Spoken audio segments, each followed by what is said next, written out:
Voici les 8 étapes de la vente.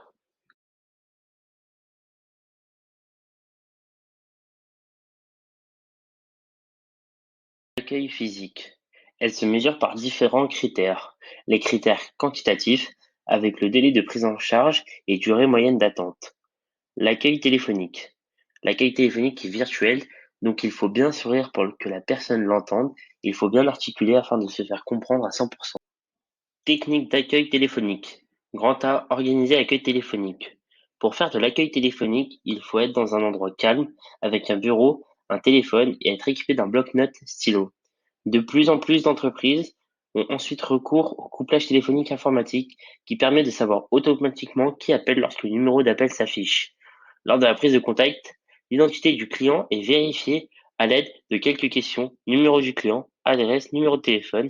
Le vendeur peut ainsi prendre connaissance du dossier client. B. Les étapes de l'accueil téléphonique. L'accueil téléphonique se caractérise à l'heure actuelle par une absence de virtuel. Le vendeur ne dispose que des outils de la communication verbale et paraverbale. Grand 3. Éléments participant à l'accueil client. L'accueil d'une entreprise communique immédiatement une impression aux visiteurs qui entrent.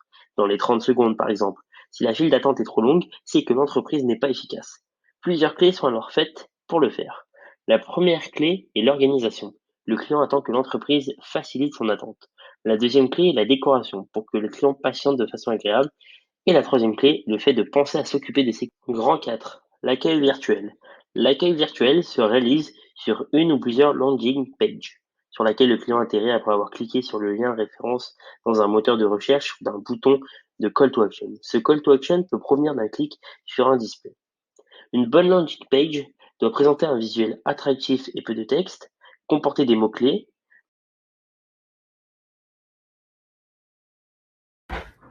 Il y a 3 types de questions. Question ouverte, elle permet au client de s'exprimer de façon libre. Exemple, puis-je vous aider? Vous recherchez une taille en particulier. Deuxième type de question, la question fermée. Le client est invité à répondre soit par oui ou par non, ou bien par un chiffre. Exemple, vous êtes au rayon femmes ici, c'est pour un cadeau.